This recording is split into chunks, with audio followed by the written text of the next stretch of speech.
females are in the forefront this month, so we headed to Healdsburg to help you make your Mother's Day. I'm here with Nancy Chambers, the woman behind the bottle here at Kachina Vineyards. Well, I actually make the Chardonnay, and my husband Greg does all the reds.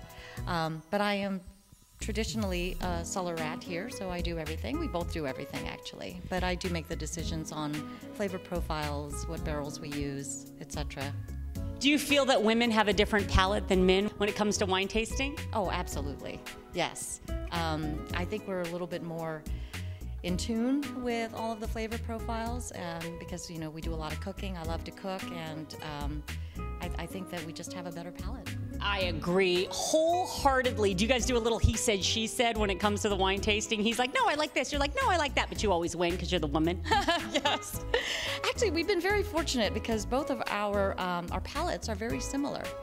So we've been fortunate enough to be able to craft our wines and not really get into too many arguments. What's your experience been like for you being a female winemaker? You know, it has been great because everyone here in Sonoma and Dry Creek Valley, they're all family owned, you know, and they're so nice. And Greg has actually been the reason why I'm able to craft wines and really learn a lot from him. And I'm a very diligent worker. I'm a very hard worker. I get that from my mother.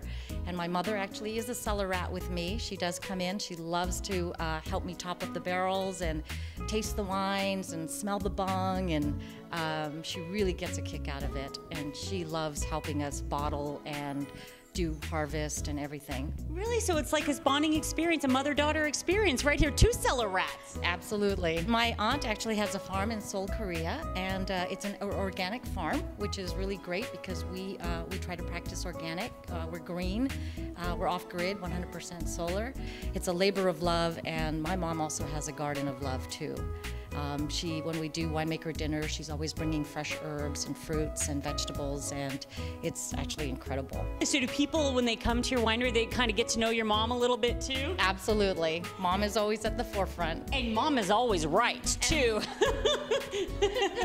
I should ask you, do you ever get any arguments with your mom about the wine? Oh, always.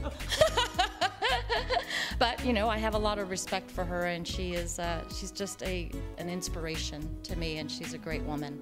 I'd love to hear that. Any pieces of advice maybe that your mother has given you throughout your life that you've taken with you as an adult? You know, I think that she just always tells me not to take things for granted, to live life to the fullest, and she did tell me never go to bed mad. Okay, cheers to that. I'm going to raise my glass to never going to bed mad. I am thrilled to be here at Chateau Diana.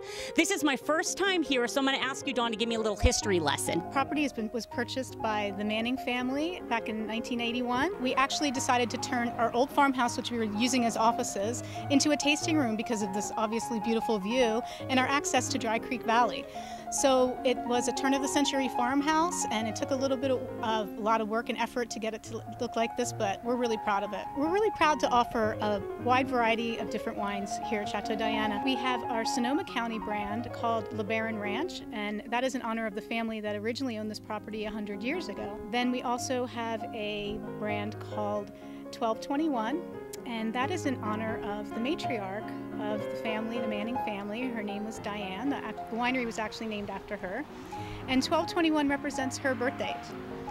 Oh, I'm trying to do the math. December 21st? Yes. The white blend is called fleur-de-lis, and it's one of her favorite symbols. She had this fleur-de-lis all over her home. So we actually wanted to make the style of wine to match her personality as well. She was very sophisticated and beautiful and full of life and loved her family, and so we felt that this bright white blend would really signify her.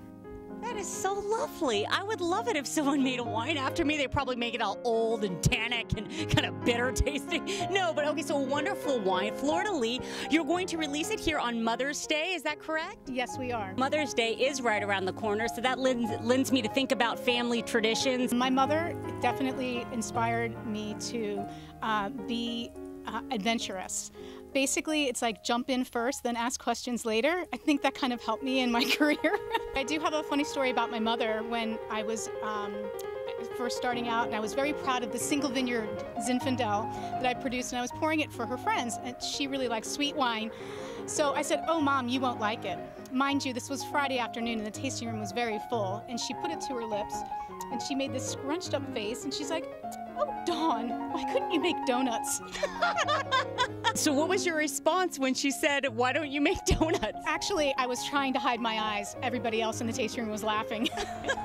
They're like, "No, don't make donuts." They're like, "More wine, please." All right, well, on that note, cheers. Happy Mother's Day.